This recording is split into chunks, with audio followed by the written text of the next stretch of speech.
Assessing medical imaging charges. Healthcare services, like every other business, charge somewhere between what the market will bear and what's required to keep the business in operation. Insurance companies play the other side of that. Negotiated prices between providers and insurers are often nonsensical, chosen just because they make payment negotiations work. Our healthcare spending is staggering. It's close to 18% of the gross domestic product, and even with the Affordable Care Act, this act will only reduce costs at the margins. And yet we will rank below the bottom of all advanced economy nations in the measures of quality healthcare. Today, most doctors and hospitals are paid for each diagnostic or medical procedure performed.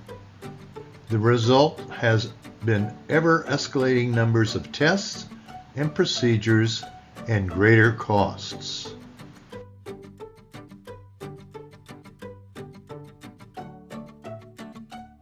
The U.S. healthcare system operates in a market-driven environment, which can lead to unregulated pricing. Unlike some other countries with more centralized or regulated systems, the U.S. lacks uniform pricing controls. According to research published in the Journal of American Medical Association, JAMA, the U.S. spends twice as much on healthcare as any other high-income country in the world. The U.S. experiences higher prices for medical services, including drug prices, salaries for doctors and nurses, and administrative costs. Procedures, tests, and administrative expenses contribute to the overall spending. Pricing of imaging exams in the United States is often opaque, which leads to confusion and inflated cost. Let's take a look at two examples, MRI and CT scans. Magnetic resonance imaging is usually more expensive than other types of scans. The price for a single MRI scan averaged across hospitals and clinics is about $2,600. However, some MRIs can cost as much as $13,000 each. With the CT scan, the average price of a CT scan in the U.S. can range anywhere from $300 to $6,750, with some scans which can be as high as $20,400. The imaging market in the United States is estimated to generate revenue of more than $100 billion annually, with radiology practices and imaging centers accounting for approximately $23.8 billion of this annual revenue. Overutilization of medical imaging implies wasteful investigations, which increases unsustainable cost in healthcare systems. This often results in a cascade of costly follow-up procedures and services. Imaging technology plays a significant role in this high spending. While utilization of healthcare services in the U.S. is like other nations, medical imaging stands out as an exception. Approximately 40% of imaging volume in the United States is performed at outpatient imaging centers and physicians' clinics. The average profit margins for a diagnostic imaging center can vary significantly depending on the size, location, and management of the center. For instance, industry benchmarks revealed that in 2022, the profit margins ranged from roughly 12% to 18% for these centers. However, a very profitable radiology center should aim for a profit margin of at least 30%. Now let's take a look at imaging services provided at the doctor's office. Private physicians' offices tend to have lower fees compared to hospitals. Patients may pay for less services as well. Another facet of having the doctor image you and interpret your x-rays is that you're going to only pay one signal copay for both technical and professional services. And finally, pricing is affected at a doctor's office because doctors have fewer administrative expenses and facility-related costs than hospitals or medical centers. The remaining 60% of exams are conducted within the hospital. The hospital has all sorts of imaging modalities for diagnostic testing, from ultrasound and CT and MR to fluoroscopy and interventional procedures.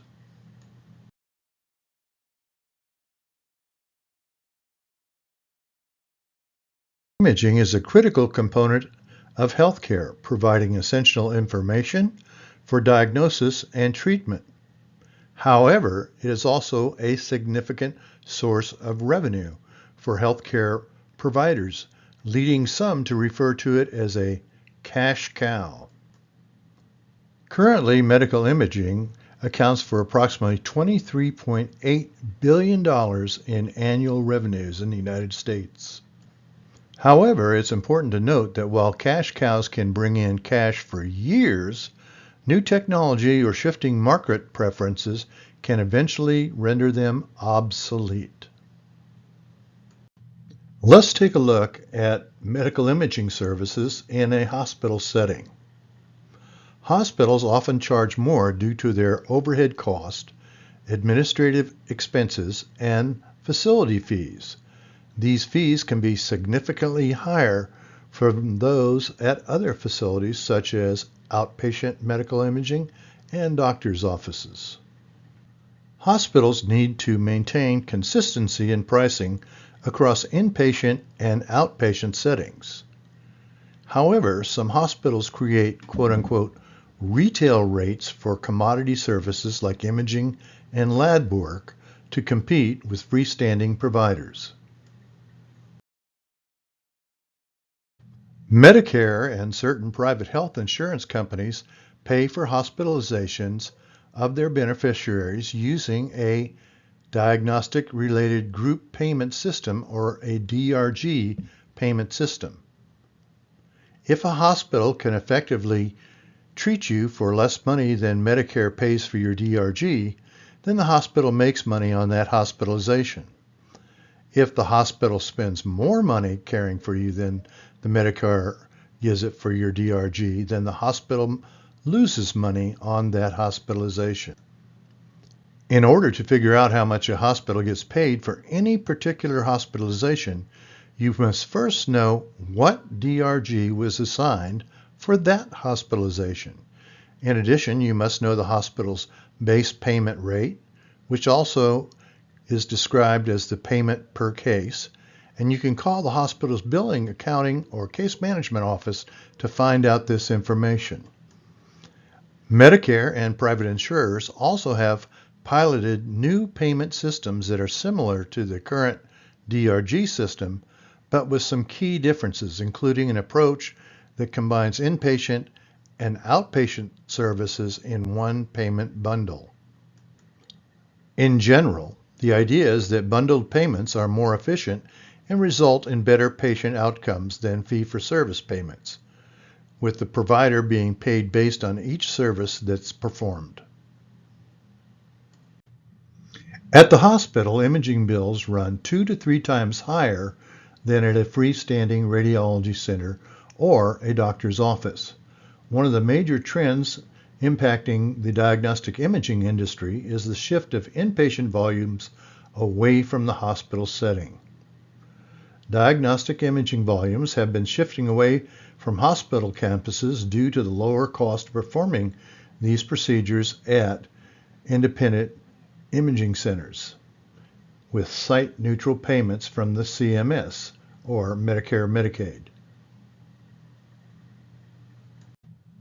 Patients today are shopping for their healthcare services, and part of their decision is based on cost and convenience. A fee structure that is not tied to the hospital's rates can be more attractive to the patient.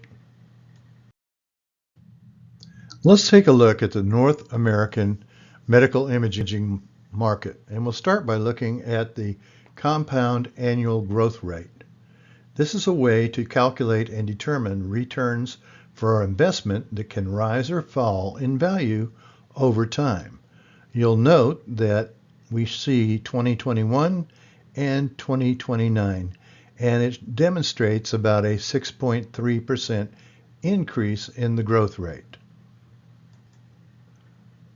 For more graphic detail, we have the medical imaging segment broken down into different portions: radiology, neurology, gynecology, cardiology, orthopedic illnesses, and urology, to get a better idea of the applications being used.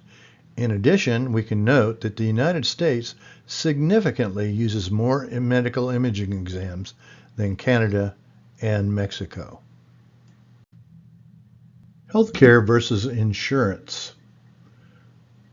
Why patients are charged the most for services when they are uninsured.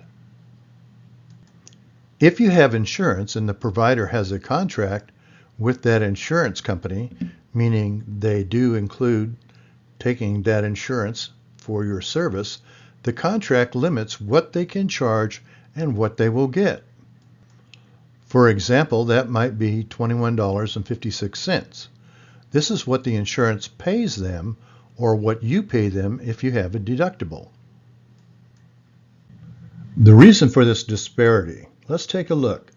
The insurance agreed payment does not cover the actual cost of that service for $21 or $26.56. But the provider accepts that because they need the money from overall insurance payments. So let's look at the calculation. Say, for example, the provider needs $26.56 to make a living on. So they lose $5 on every insured customer. 1 in 235 customers has no insurance, and their price is calculated as $26.56 plus 235 times $5, which equates to a $1,200 bill. So their bill covers the losses for all insured underpayers and all other uninsured payers. All numbers are examples made up to illustrate the math that the provider does. Insurance companies calculate payments to hospitals and physicians based on several factors. First is fee for service. Under this method, medical providers are paid for each service provided. The payment is determined by the medical reimbursement rate, which is the amount paid per service. For Medicare and Medicaid, the U.S. government sets hospital payment rates. Payment rates for these services are determined based on the relative average costs of providing each to a Medicare patient and then adjusted to account for the other provider expenses, including their malpractice insurance and office-based practice costs. The next method for reimbursement is diagnostic-related groupings. Hospitals are paid based on DRGs that represent fixed amounts for each hospital stay. These negotiated rates can vary widely depending on the insurance company and the specific healthcare provider. Finally, we'll talk about performance-based payments. Some insurance companies use performance-based payment models where providers are compensated according to an evaluation of practice performance defined on certain metrics. In summary, insurance companies calculate payments to hospitals and physicians based on a combination of a fee-for-service rate, Medicare and Medicaid reimbursement rate, RVUs, and DRGs, and then it is all negotiated to create a performance-based payment. Let's take a closer look at fee-for-services.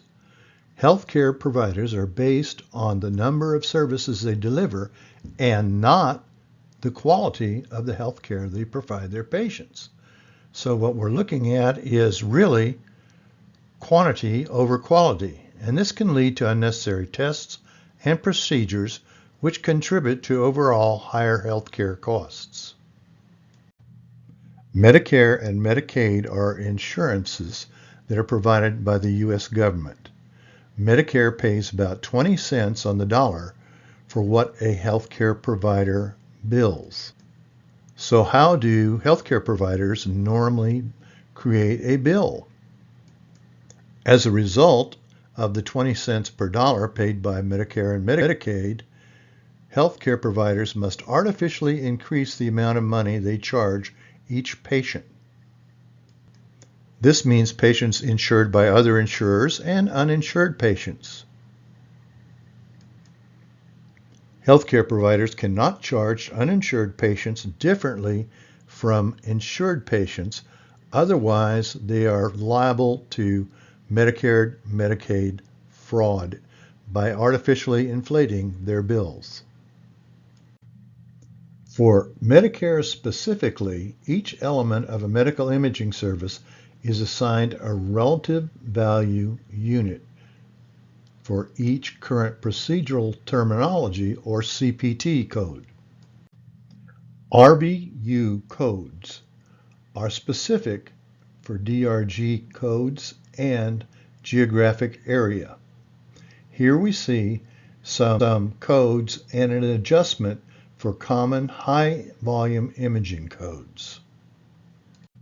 So how does Medicare and Medicaid reimburse medical providers? The RVU codes are adjusted based on geographical practice costs associated with the various geographic areas for different medical cost and wage differentials. The conversion factor is the national dollar amount that is multiplied by the total geographically adjusted RVU to determine the Medicare allowed payment amount for a particular physician service.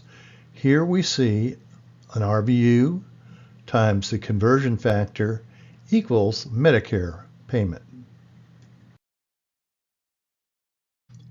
It would be optimal if only imaging exams were taken when needed. That is not the case. The percentage of medical exams that are requested but not needed can vary, and we're going to take a look at this in the upcoming graphics. The percentage of medical exams that are requested but not needed can vary. A study published in the Journal of Academic Emergency Medicine, which surveyed emergency room physicians, reported that nearly all of the doctors, 97%, admitted to personally ordering unnecessary imaging tests. Another example is research done by the American College of Cardiology Foundation and United Healthcare.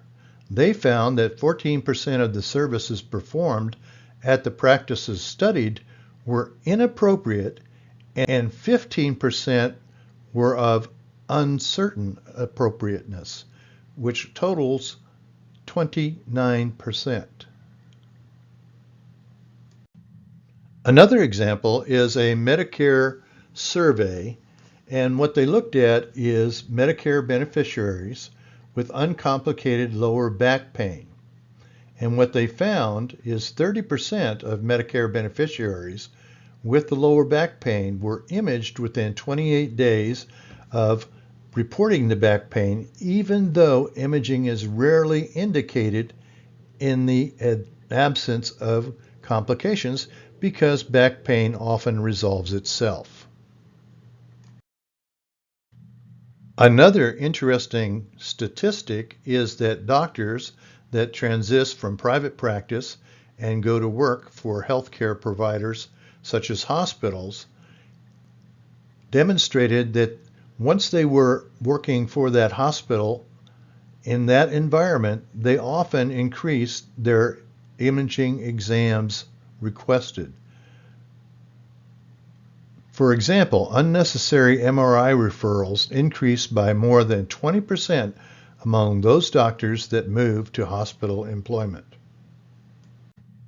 Finally, let's take a look at a U.S. imaging services market survey by modality between 2020 and 2030, and it is shown in billions of dollars.